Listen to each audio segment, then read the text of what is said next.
Nakakalungkot din palang mawalay sa pamilya.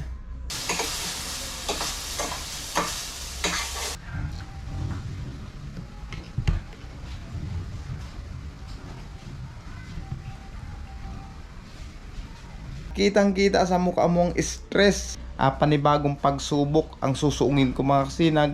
Yo, what's up mga kasinag? Isang magandang umaga sa lahat po ng ating mga viewers, subscribers. Mga kasinag, andito na po ako sa Cavite. Hindi ko na po kayo na-update nung pagbiyahe ko. Tapos kahapon, sobrang busy mga kasinag.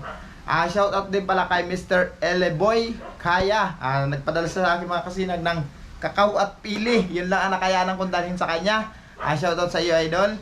Nagpapasalamat din pala ako ng marami sa aking pinsan na si Dexter Paming. Shoutout sa pugi kong pinsan. Kasi mga kasinag, dito po kami nakatira sa kanyang bahay ngayon. Nakiusap muna ako sa kanya na baka pwedeng tumuloy muna kami ng ilang buwan pansamantala. Kasi naghahanap pa nga lang ako ng trabaho. Sa ngayon, mahirap pa sa akin na makapaghanap ng sariling mauupahan. Gawa ng kapos pa tayo sa budget mga kasinag, lalo na wala pa akong trabaho. Kaya salamat sa aking pinsan. Nandito kami sa kanyang bahay. Ayan mga kasinag. Ito yung bahay ng pinsan ko. Ayan. May mga gamit naman. Gamit daw ito ng mga tiyahin ko. Tapos yan, may isang kwarto.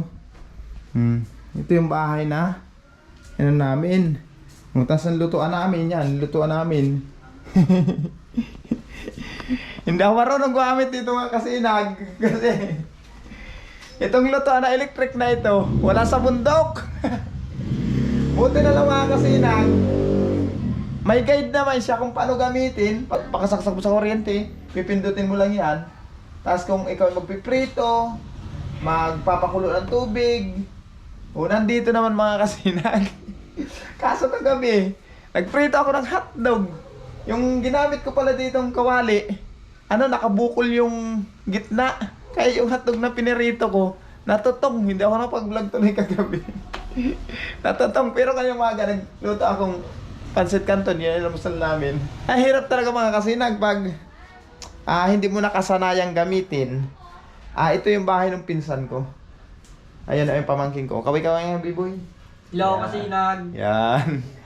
Pamangkin ko yung mga sinag, anak ni ate.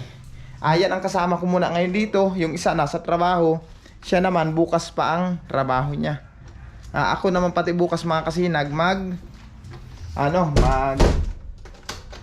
tawagin to,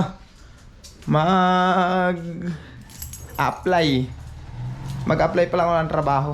At samahan niyo muna kayo mga kasinag ngayon. Bibili kami ng pang-ulam na lulutuin namin. Kasi hindi pa kami nanghalian. Alas 11 na ng tanghali. Hindi pa kami makapamili. Kaya mamimili tayo. Samahan nyo muna ako ipakita ko na rin itong area na ito mga kasinag. Kung nasan akong lugar.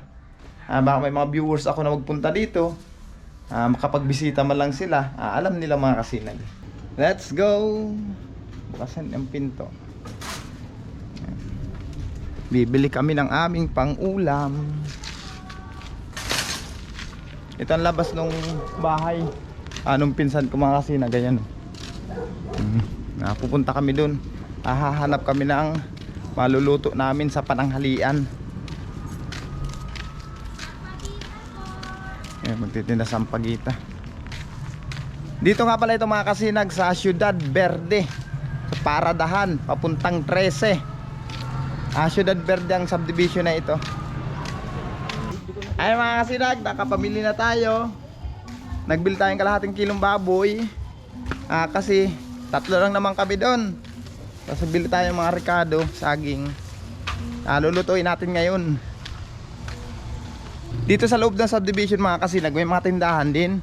Hindi mo na kailangan lumabas pa para maghanap ng kung anong yung mga kailangan mo na mga bibilhin mo. Nandito na rin sa loob. Madaming tindahan dito mga kasinag. Sari-sari magtitinda dito. Tapos yung mga lutong ulam, meron na rin sila dito. Dito na tayo. Tayo'y mag-prepare na ng ating pananghalian. Busan mo na ilaw. Yon. Baka madilim magluto muna tayo mga kasinag. Sikasuhin ko muna itong lulutuin ko.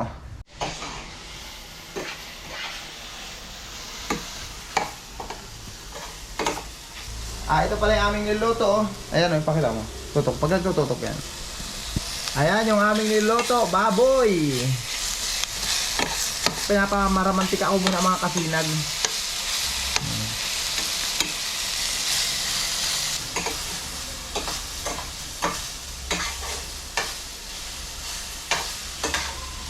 Lagyan natin ng mantika.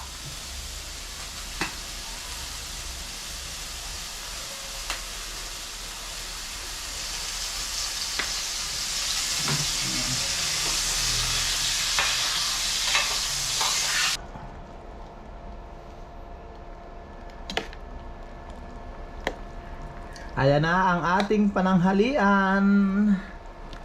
Sinabawang baboy na may asim.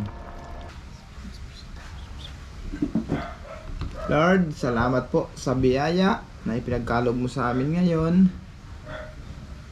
Thank you so much. Mga sinag, mananghalian po tayo. Ito pala yung niluto ko, sinigang na baboy.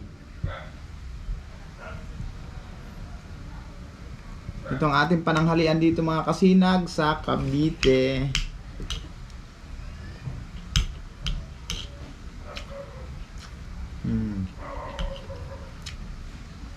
Ayos na lasa, tama lang ang asim.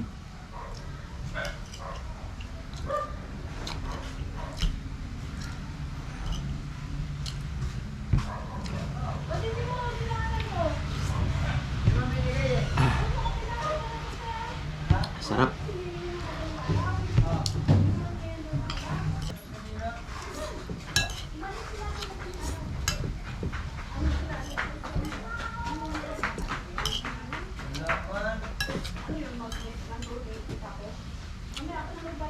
Pasensya na kayo mga kasinag ha.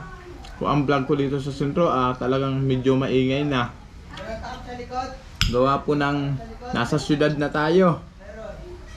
Wala na tayo mga kasinag sa probinsya. Kaya marami ng boses na magsasapaw-sapaw sa vlog natin.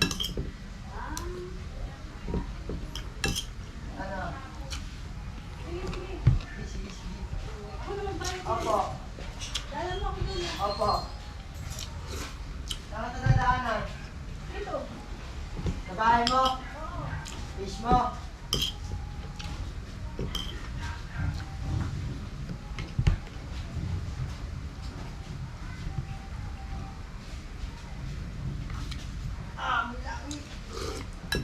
Mga kasinag, tapos natin mananghalian, tamang duyan-duyan muna tayo. Nakakalungkot pala mga kasinag pag nalalayo talaga sa pamilya, ano? Ilang araw pa lang naman ang nakakalipas mga kasinag. Nang umalis ako sa Roma, dumiretso akong Gallego. Dumiretso ako dito sa Cavite, kaya ngayon andito ako sa Cavite. Nakakalungkot din palang mawalay sa pamilya. Lalo na pag kumakain ka, na sulo-sulo kang kumakain. Tapos ang isip mo yung pamilya mo, kasi isipin mo kumakain ba sila, okay ba ang kanilang kalagayan ngayon. Ganun ang nangyayari sa akin mga kasinag. Kasi nga mga kasinag, may nag-message po sa akin na ang sabi niya, idol, bakit pag nandun ka sa lugar ng misis mo, nakasama mo ang pamilya mo, napakaaliwalas ng muka mo? Bakit ngayon na malayo ka sa pamilya mo, na umalis ka dun, kitang kita sa mukha mong stress? Sabing ganyan. Totoo yan mga kasinag. Kasi nga mga kasinag, nakakalungkot talagang malayo sa pamilya. Totoo yan. Dito pa nga lang ako sa Cavite. Tama-tama, nagbablog ako mga kasinag, dumating si kuya. Ito ay dalang bigas.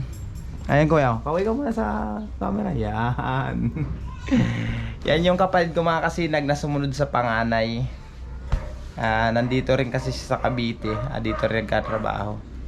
Binisita kami mga kasinag. Kasi nga dito kami nakatira. Medyo malayo na yung bahay ni kuya. Ang pasok pa naman niya ay mamayang gabi, ano? Gabi pa naman pasok ni kuya mga kasinag. Saan ang abag ako? Doon sa ikinikwento ko mga kasinag pala na sabi ko napakahirap mapalayo sa pamilya.